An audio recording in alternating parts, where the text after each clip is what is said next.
7 minutes past 8. The Radio Wammo Breakfast. The view from Airial Al's place. Here's the view from Airial's place. Let's find out what it's all about, how the weekend was and all that. Tsunami Sunday. G'day there, Airial. G'day, mate. How are you? Not bad, not bad.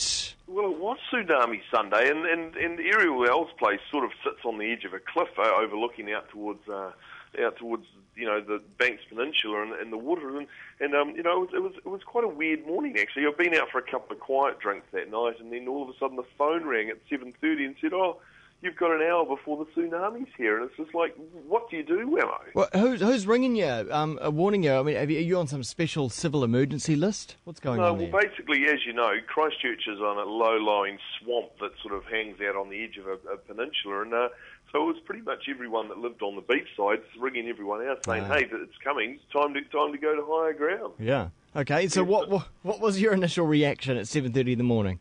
Well, first of all, the kids so I went upstairs and had a look out, and then I was out there and I look out, and then out at sea, all the yachts and all of the ships and everything from the harbour had sort of like gone from the harbour, and everyone was sitting out at sea and making a beeline for the horizon, which was like, whoa, okay, things are getting serious here. So, and it found the kids out, and they were living on the flatland. So I quickly rang Granddad and Grandma and said, "Hey, look, are you aware of this going?" And they were completely unaware of anything was happening because, of course, they weren't checking their tweets at 7:00 in the morning.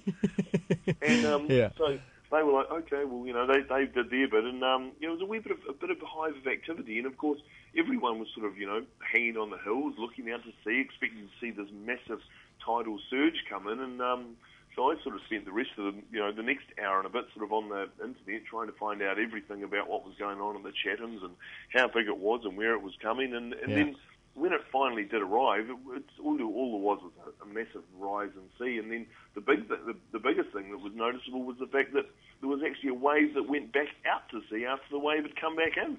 Oh, so so that looked like a wave going in the opposite direction? Yeah, it sort of hit and then went out. There was a big tidal surge that went there, and then sort of everyone just hung around there. And of course, the police were there, no one, keeping people off the beaches. And it was a beautiful day in Canterbury, and everyone wanted to go to the beach, but no one was allowed. But there was still quite a lot of people surfing and hanging out, and And I did read in the New Zealand Herald this morning about how there was an article there about how New Zealanders are complete idiots when it comes to a national disaster about to hit them, and everyone still goes to the beach to check it out. But it's if there was one fear that I have of a tsunami, it's a big earthquake happening in Chile that could wipe us out, and this was it. So I did take it relatively seriously with it. Yeah, I guess the thing is with New Zealand is that we haven't had a major disaster, like a really major disaster in living memory. Yep, no, this is true, and I completely agree with that. It's like some people actually have to have a car crash before they realise what it is. Yeah. And so there is this morbid curiosity about everything. There was. So the day went through, and Saturday I was out there attempting to catch kingfish, and so Saturday I'd actually planned to go fishing all day and hanging out there. So I thought, right, it's a serious thing to do here. It'll be the best way to survive a tsunami is not be in one. So canned my fishing trip and hung at home and stayed on the higher land and all that sort of bits and pieces. But then later in the day, I'd been watching the internet and going through the whole thing. I thought, it's pretty safe. So I did actually go for a surf later in the day. Oh, you were one of those people. Yes, I did turn into one. But it appeared to me that everything had been safe. But and then just at about 3:00 in the afternoon, there's actually a great picture on Stuff. Coded NZ, the press, the front page of the press of Cass Bay and how it completely had emptied out of water. And so this massive surge did come through, and at that present time when the surge did come through, I actually was in the waves where I had never surfed. So, here I was, so I could say that I did surf Tsunami Sunday. Well, did you? You did. Did you not notice anything, feel anything? Totally. The water level raised by nearly 2 metres. Huh. over the period of an hour. So it wasn't a massive tidal flow that came through, but it was definitely significant. But we had a right either side of 5 o'clock. It was the water rose in and out by about 2 metres, and if you go and check out that press photo, it pretty much shows the fact of here's all these boats that are normally moored in a good bit of water, and they're completely on the dry. Yeah, and that's quite a long time after sort of things were relaxed around the country, really. Well, this is true. Everyone had sort of relaxed a wee bit, got into it, and then all of a sudden in came a couple of surges.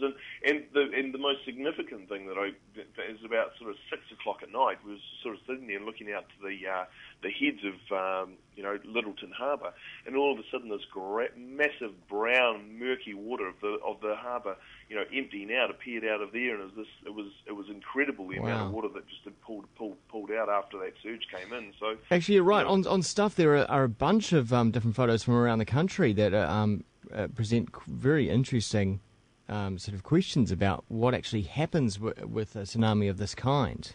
Like up in the Bay of Islands as well, you can see all the water has been churning up.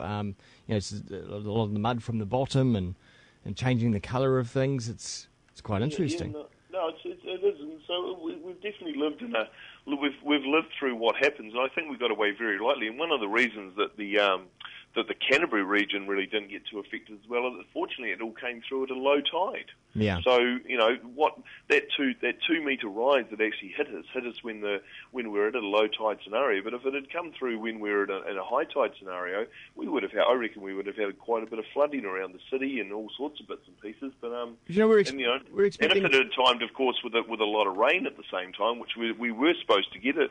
Yeah. But according to Ken Ring, but where's the snow, mate? It's all going on. It could have been a wee bit of a major disaster, but we survived this time. We're expecting king tides this week. Yeah, well, of course we're going into the full moon. So yeah, we've got king tides. We've got a natural phenomena happening. It could have been all on. Yeah, if it's it could have been all hands to the pump. Yeah, exactly. Well, it's fascinating. It's a day I guess you will remember, Airial.